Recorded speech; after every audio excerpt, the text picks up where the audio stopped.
very first story of the night, which is about the creation of the world. And please put your hands together and prepare to clap very, very enthusiastically for Steven.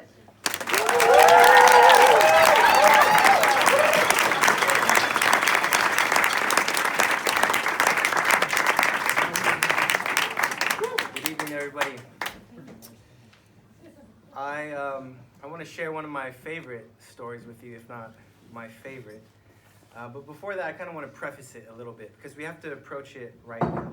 Like I guess like you would a beautiful bird, right? If you want to hold it, you just don't go and try to grab it. Right? It'll scare it away. But you come to it tenderly, understanding its environment. And I think if we're going to deal with ancient stories, ancient Near Eastern mythological stories, we have to not just approach it with our usual mindsets, our cultural assumptions, but have to consider, like Arina was saying, what does this hold for us today? Imagine if your friend is playing the piano and it's beautiful, right? Playing a beautiful piece by Beethoven or Schubert or whoever it might be. And you would approach them and you would say, okay, which black and white keys do I push in order to sound like that? You missed the whole point. You're not hearing the music. So I invite you to slow down and hear the music. Hear the music, what this story might be telling you. And one more preface. I've said this story before, but I think it fits, and it will help us receive the story I'm about to say. I was walking from my house to my work on Ouderzijds Voorburgwal. It's very busy there.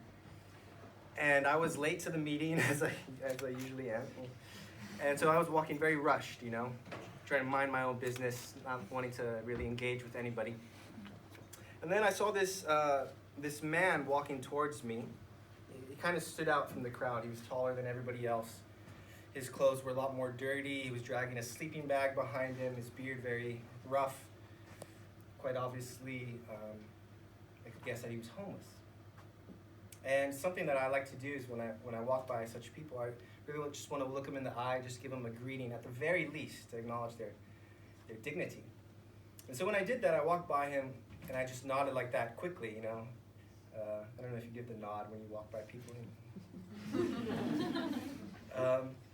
And he looks at me, he goes, whoa, whoa, slow down. God is big.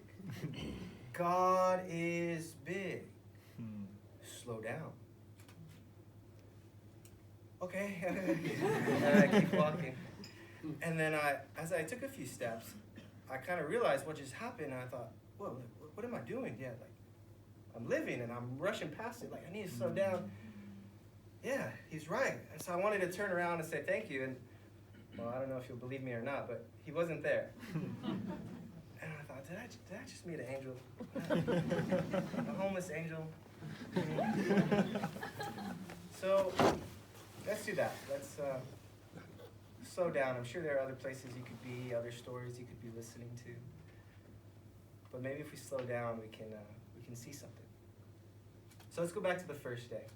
The very, very, very first day. When there was a mist that covered the entire land. No tree had yet sprung up from the ground. Rain hadn't come and watered it just yet. It was tovu vavohu, which is the ancient word for wilderness, for chaos, unkept. And God's Spirit was hovering over the water. And God had this brilliant, beautiful dream to make people, humans in his likeness. So he went to the earth. And, little science lesson. If you have dirt and mist mixed together, what do you get? Say it louder. Mud. Everybody say mud. Mud. So you get God, and he goes down in the mud. The divine touches earth, gets his hands dirty, and he forms Adam, human. And he gets Adam and he breathes into Adam. Now I want to ask you, what do you picture? God breathing into this clay figure that he's formed?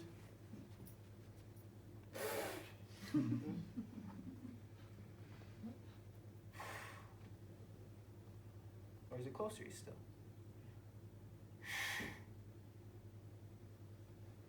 Now picture that you're Adam. You're the first human. No consciousness, so that's where you start. And then all of a sudden, breath. You open your eyes. What is your first sight? Think of it. Somebody kissing you. A divine kiss. But not only a divine kiss, what sort of divine kiss? What is the divine covered in? Mud. A muddy God. First sight, I see. Wow. Hello. Greetings. Angenaam. Okay? The divine says, welcome. I'm pleased with you. You're here. I've made a place called pleasure. Maybe you've heard of it. Some people call it Eden.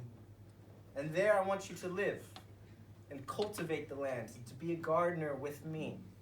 So we can take this chaos and make something beautiful. In fact, it's this place where there's these 4 rivers that flow down from the mountain. The Pishon. There's good gold around that area. The Gihon, the Tigris, and the Euphrates. The land is plentiful and ripe and ready to be cultivated.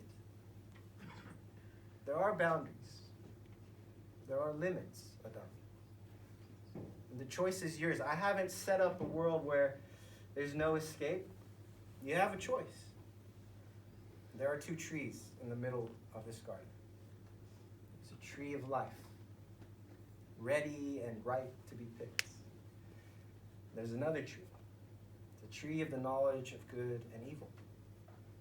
You can eat from any of the other trees. Don't eat from that one. So Dom says, yes, sir, you got it. Starts cultivating. I don't know where you got the hoe from. But, you gotta pick, like the old Mickey Mouse cartoon, like, just kind of there, just doing it. And maybe, now I'm inserting here, but maybe Adam finds something, and I don't know. Have you ever found something beautiful, and usually your first reaction is you want to share it? I don't know. Let's say Adam found some gold.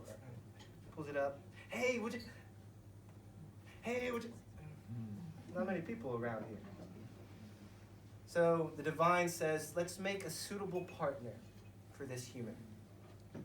And so out of the dust as well, animals are made.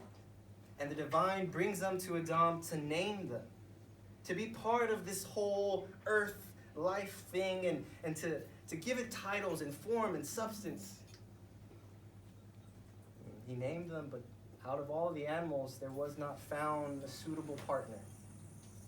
So the divine had another beautiful dream, a beautiful idea. And he put the first Adam into a deep, deep sleep. And he wounded him in his side. Out of his side, he took a rib. A rib. Not from the foot, down beneath Adam. Not from the head above Adam, but from the side, where it's protected and equal. A co-partner, like and not like him. And formed someone. And Adam woke up, and he opened his eyes. And here we get the first recorded poetry. Adam up to this point had been talking in prose, but he saw this human, and the spotlights went on him. The music was in the background. And he said, at last, bone of my bone, flesh of my flesh, this one was taken from me, so she shall be called Woe Man.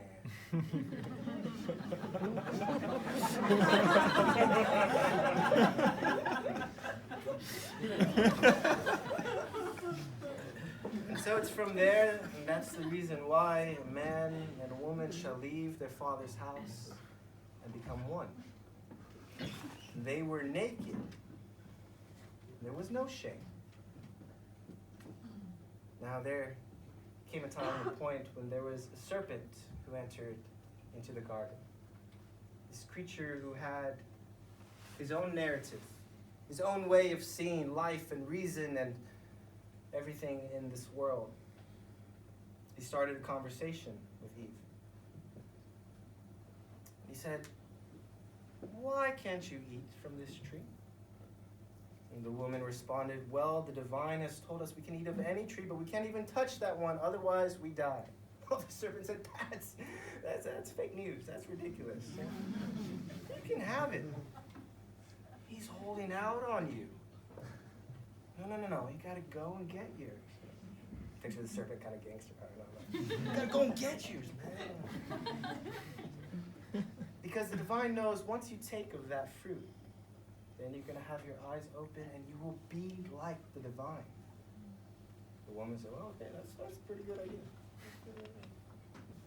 And she saw that the fruit was good for eating and a pleasure to the eyes. So she took it. She ate of it.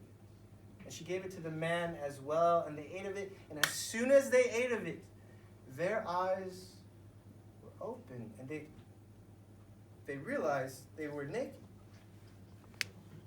And the sad part of the story comes in that they saw themselves as who they were, and they became ashamed. And they covered up who they were with fig leaves that they sewed together. And then they heard a sound that they had heard all their lives. He's coming. The divine. I can hear his footsteps. And so in the tragedy of all tragedies, Adam and the woman do what they were never meant to do. And that's hide from the divine. In the very place that he had made for them, they hid in the trees. The divine called out, "Adam, where are you?" Adam said, "I was hiding. I was afraid." "Why are you afraid?" "I'm naked." Who told you that?" "Did you eat of the tree which I told you not to eat?" And then in a classic move, Adam, he said, "It was the woman." "The woman you gave me." You remember that whole thing? Her fault. The vine goes over to the woman and says, "What is this? What have you done?" Eve's like, "Okay, I can play that game. It was a serpent. You made everything? Okay, well, that thing, it can talk, first of all. Second, gave me the fruit, looked good. Contract seemed fine, didn't read the fine print. Sorry about that." Now we're here.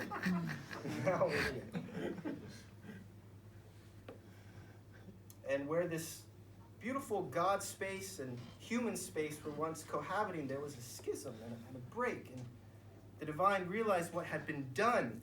Because once you bend reality far enough, it'll snap back and hit you. There are consequences. The divine uttered something called the curse. First, he looked at the serpent and said, "Cursed are you above all livestock. From now on, you will crawl on your belly all the days of your life." Which makes me wonder how he was getting around before that. "And there will be a war between you and the woman, and her descendants shall crush your head." Now to the man, he said, "Cursed are you. You will be working hard from this soil, and it will not yield the fruit that you wanted to give all the days of your life. And to the woman, you will receive pain in childbearing, and your desire will be for your man, for him to rule over you. But there will be a seed that comes from your line to crush the head of the serpent." And now as the divine was talking, they realized that, well, if they were to take the fruit again, then they could live forever. And so in a moment, they were pushed out of pleasure, pushed out of Eden. But the divine did something, and I believe it's the first time blood was shed.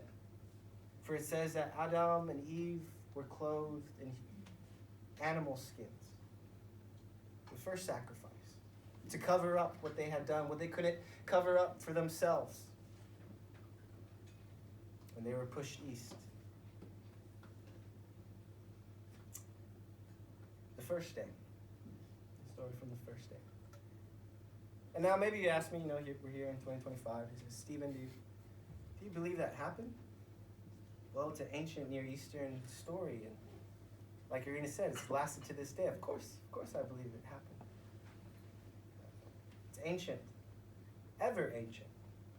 It's also ever new. I see it every day.